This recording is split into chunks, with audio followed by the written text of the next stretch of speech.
This Miller gifted, you know what I'm saying? Chilling with the youngsters, and we about to do it something like this. My man Karan is up first, so yo, kick a verse.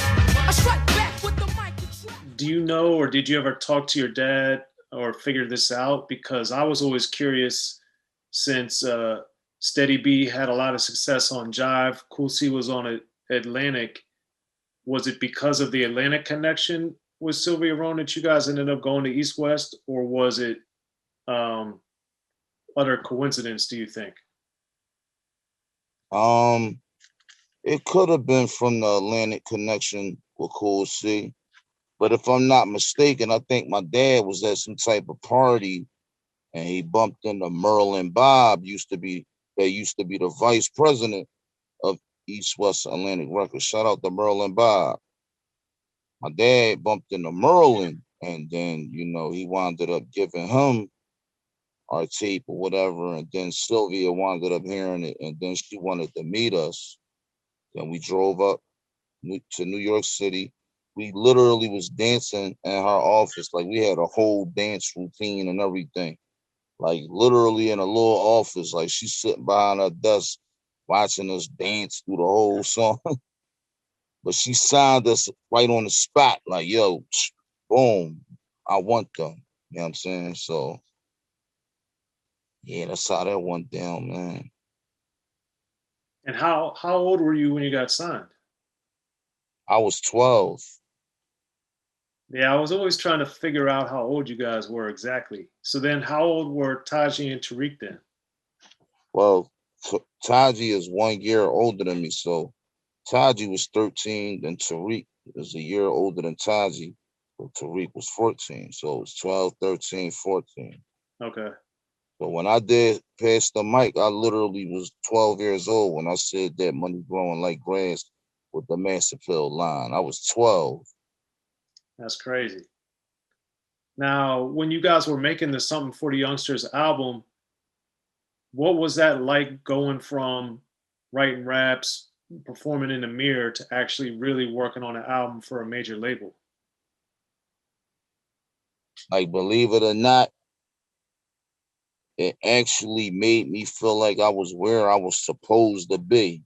Cause like I said, me growing up, being around all those artists, them being in my basement every day, me going to their shows, going to their studio sessions, me being in their videos, like I couldn't see myself doing nothing but hip hop. Like that's what I wanted to do. Like I said, I ain't even want to go to school because I felt like it was useless to what I really wanted to do in my life. But once we became the youngsters and I was literally working in the studio professionally, it was like a breath of fresh air. It literally was like a comfort zone in a way. Because it was like, all right, I'm finally where, I always wanted to be. Gotcha.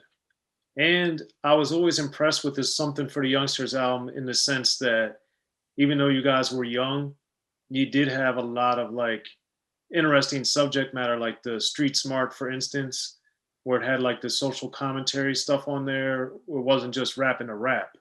So, do you remember why you guys made a point to, have good subject matter instead of just bragging on it?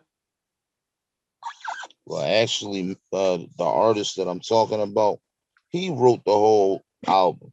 Like, we didn't write nothing, not one bar on that first album.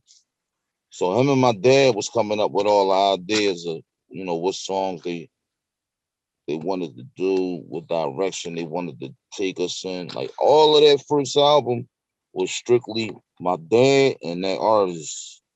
We ain't have no say so or nothing. Okay, that's crazy. Interesting.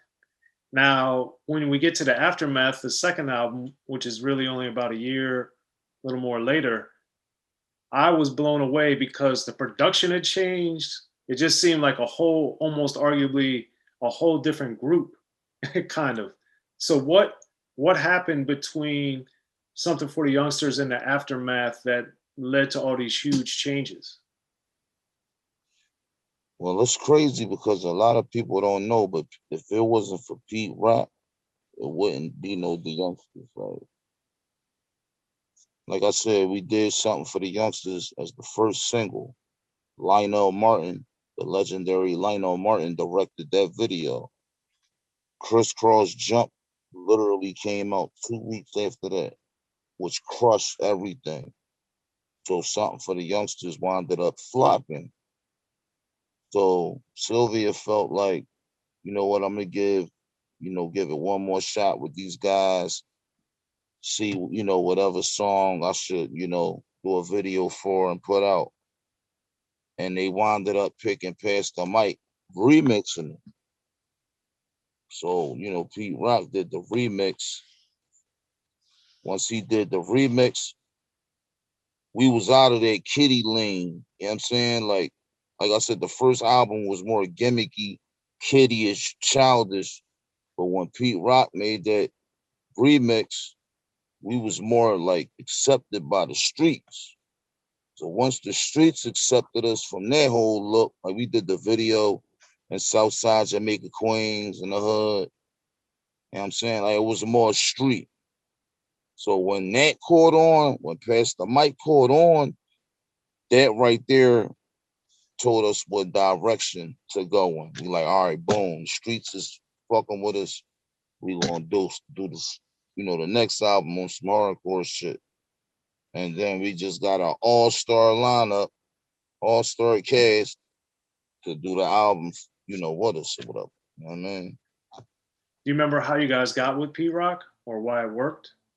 Yeah, well, of course we got Pete Rock, the legendary Pete Rock. He did 2 songs. He did, Is You With Me and Who's the Mic Record. Him and CL Smooth is rapping on that song with us, actually. Then you got DJ Premier. Shout out to the legendary DJ Premier. He produced Wake 'Em Up. Then you got Cruise Pop, Naughty by Nature, KG. He did Cruise Pop and Handle This. Then you got the legendary Beat Nuts. Shout out to Psycho Lesson Juju. They did Wild Child and Honeycomb Hideout. Then I produced The Hood and the intro to the album and the outro to the album. Me and my dad did the outro together. But the intro and the song The Hood, I produced it at 13.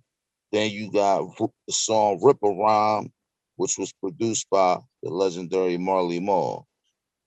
You know what I'm saying? So we just had an all-star lineup, man. And do you remember what was the thinking to get all the different producers? Like what made that happen? That was all Sylvia Rome and Merlin Bob connections. You know what I'm saying? That was all of them. Like I said, we was little kids at the time, so everybody else was handling all of the business. We was too young to even know what business was. We just was going with the flow, loving being, rappers. We was loving, achieving our dream at a young age. We doing videos. We got fans.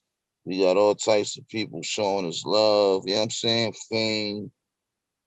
Like we just was living it up. You know what I mean?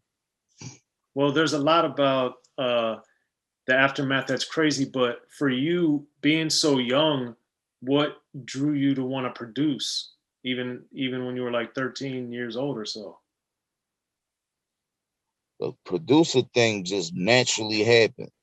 You know what I'm saying? Like I said, my dad had a studio in our basement. The beat machine him and my cousin Steady B used to use was called a Studio 440. This before MPC 60s and all that. I think this was even before the SP 1200.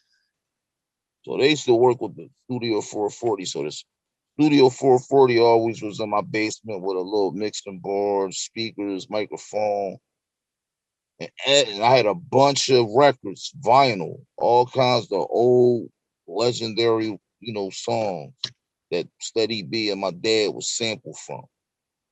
My whole basement was damn near filled up with vinyl. So when we was doing our first album, my dad just had like a beat on his beat machine that was like halfway done that he still was working on that day. I was just like in the basement hitting the pads on the beat machine, like, playing around while he was upstairs.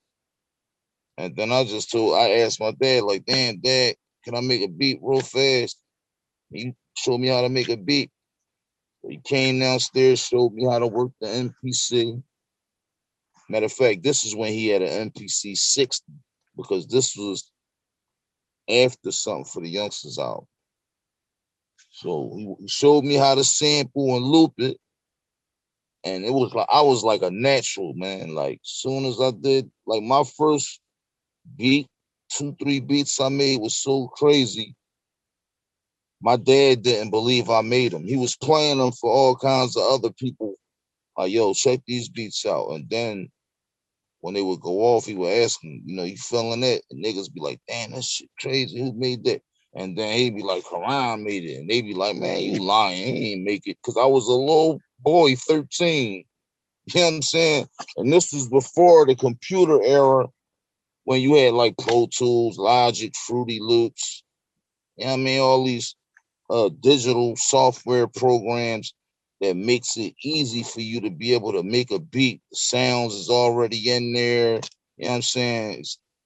The whole thing is set up, quantized. Everything is already set up. Like a baby can make a beat now on a computer program.